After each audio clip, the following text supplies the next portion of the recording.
தெளிந்த புத்தி. ஒரு குட்டி கழுதை தன் தாய் கழுதையின் அன்பையும் கண்டிப்பையும் பெற்று ஊர்ப்பகுதி ஒன்றினுள் மகிழ்ச்சியாக வாழ்ந்து வந்தது.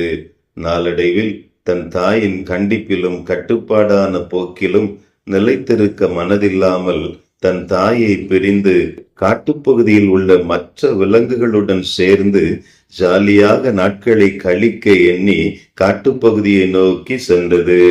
அப்பொழுது அதற்கு எதிர்பட்ட காட்டுக்கழுதையுடன் நண்பனாகி அடர்ந்த காட்டின் நடுப்பகுதி வரை சென்று காட்டின் அழகை ரசித்துக் கொண்டிருந்த சமயம் ஒரு சிங்கம் பாய்ந்து வருவதை பார்த்த காட்டுக்கழுதை கண்ணிமைக்கும் நேரத்தில் பாய்ந்து ஓடி மறைந்தது.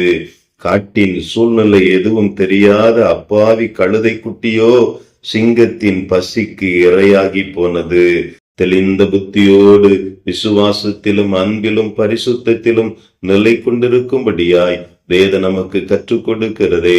இப்படிப்பட்ட சிந்தையில்லாத ஏவாள் தான் வஞ்சிக்கப்பட்டு மீறுதலுக்கு உட்பட்டால் உலகம் இன்றைக்கு சாபத்துக்குள்ளாய் பாவத்துக்குள்ளாய் விழுவதற்கு காரணமாய் மாறிவிட்டார்களே. ஆண்டவரில் நிலைத்திருக்கிற எவனும் பாவம் செய்கிறதில்லை என்று வேதம் சொல்லுகிறது. 1 யோவான் 3:6 எழுதப்பட்டிருக்கிறதே. தேவ வசனம் நம்மில் நிலைத்திருந்தால் பொல்லாங்கான பிசாசானவனை நம்மால் ஜெயிக்க முடியும் என்று 1 யோவான் 2:14 சொல்லுகிறது.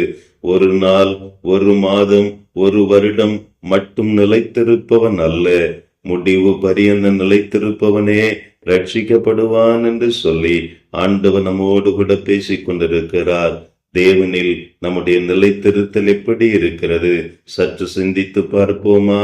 எச்சூழ்நிலையிலும் தேவனை விட்டு விடாது அண்டிக் கொள்ளுகிற விசுவாசம் நம்முடைய விசுவாசமாய் காணப்படுகிறதா? இன்றைக்கு ஆண்டவன் நம்மை புதுப்பிக்க விரும்புகிறார். ஆண்டவரே, உம்மில் நிலைத்திருக்க என்னை ஒப்புக் கொடுக்கிறேன். ஆண்டவரே, உம்மில் நிலைத்திருப்போம் என்று சொன்னால் நிறைவான கனிகளை நாங்கள் கொடுப்போம் அல்லவா? எங்களை நேசிக்கிற நல்ல ஆண்டவரே, உம்முடைய கரத்திலே எங்களை தத்தம் செய்கிறோம். தெளிந்த புத்தியோடு வாழுவதற்கு எங்களுக்கு உதவி செய்தருளும். வல்ல கரத்திலே தாழ்த்தி ஒப்புக் கொடுக்கிறோம். இயேசுவின் நாமத்தில் பிதாவே, ஆமென்.